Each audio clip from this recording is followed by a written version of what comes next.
Ven y conoce más sobre la medicina veterinaria y la anatomía.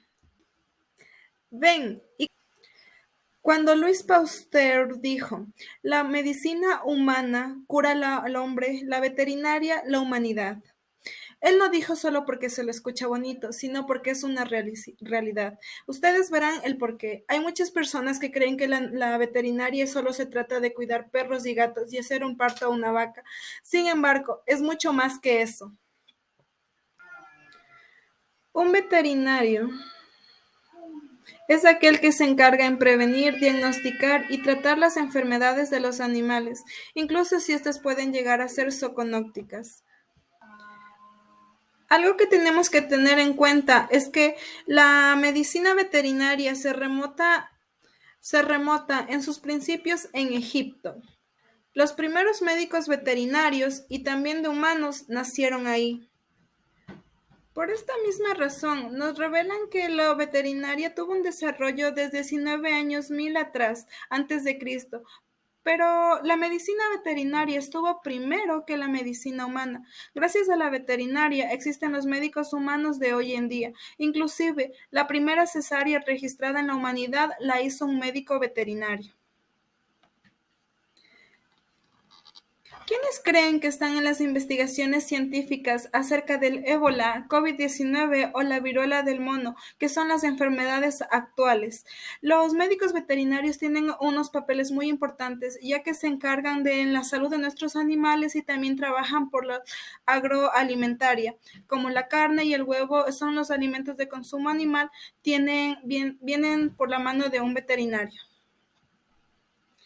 Gracias a los veterinarios que se dedican a la investigación científica con animales, hoy en día tenemos fármacos como vacunas y píldoras que nos ayudan a enfrentar muchas enfermedades.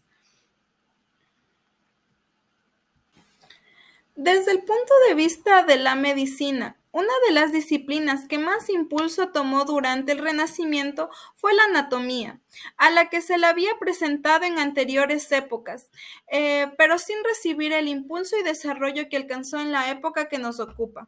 Así en la Grecia, en la Alejandría destacaron figuras como Herófilo, Erasistrato, que fueron sendas escuelas médicas en las que se dio un gran impulso a esta materia. Gracias a la práctica sistemática de diserción humanas, posteriormente sería Galenio Mondino, 1270 y 1366, que disecó varios animales domésticos, especialmente perros y cerdos, así como algunos cadáveres humanos, cuya práctica empezó a ser utilizada como parte de los procesos de investigación en medicina legal. De entre estos pintores naturalistas destacaron con fuerza propia Leonardo da Vinci, cuya ansia de conocimiento no se limitó a la que presintió de que las formas externas, sino a investigar mucho más profundas, representando todas las partes de los organismos. Quizá convenga reconocer también, por tratarse de un español, al anatómico Andrés Laguna, nacido en Segovia de una familia judía. Andrés Laguna publicó en 1535 su obra Anatomía Methodus, pero sin duda alguna, la más destacada figura en el campo de la anatomía fue Andrés Besalio. La figura de Versalio como genio es una creación de los enciclopedistas del siglo 1911.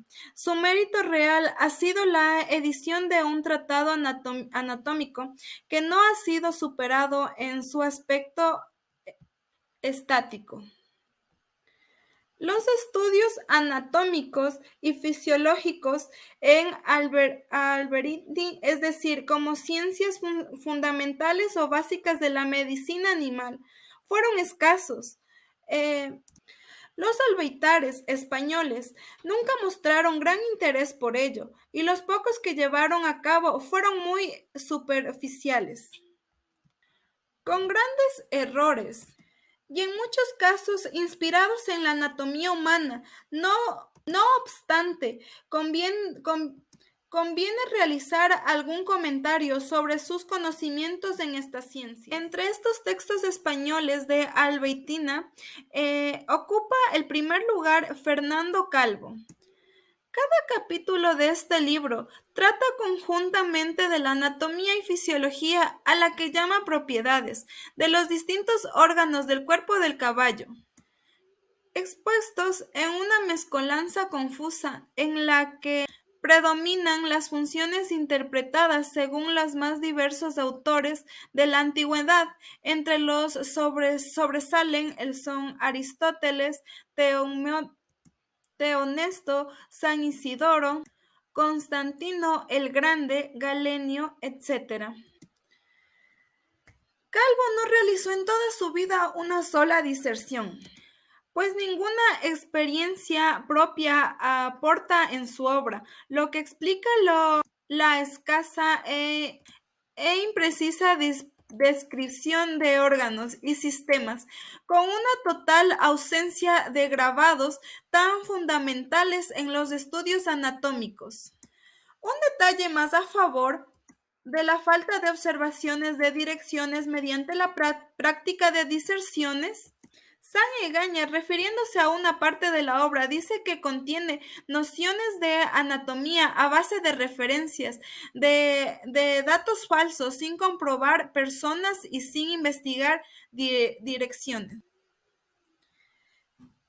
Sigue de ahí Pedro García Conde, con su obra titulada Verdadera Albertaria, cuya primera edición vio la luz en 1685, en la que dedica un gran parte del libro primero a esta materia, inspirándose sobre todo en la obra de Calvo, ignorando totalmente el magnífico tratado de Carlos Ruini, del que seguidamente nos ocupamos, publicado en 87 años antes. García Conde recoge una anatomía compuesta de ideas dispares, faltas de precisión, impresas en los detalles, como quien maneja opiniones de cosas que no conocemos. Solamente dos láminas señalando la posición de vísceras en el caballo y en la yugular y en la yegua, ilustradas en las nociones atómicas. En resumen, y como decíamos en principio, los españoles no podemos presumir de haber contado de albeitares dedicados a los estudios de anatómicos, lo que no significa que algunos de ellos no alcanzasen altas cotas como excelentes clínicos prácticos de la merced, a una formación en gran parte autodidáctica. La revolución científica de la anatomía renacentista, desde el punto de vista de la Albertari, llegó con el italiano Carlo Ruini, que merece prestemos la debida atención por ser el autor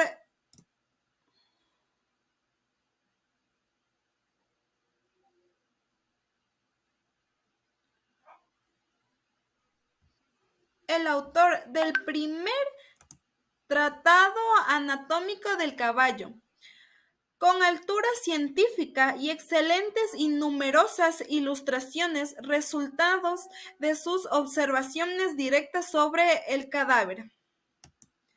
Sobre la vida de Carlo Ruini, conde de Monte, nacido en Bolonia entre 1530 y 1533. Muchas gracias. Esto es lo que pude dar a conocer sobre la historia de la anatomía y la veterinaria.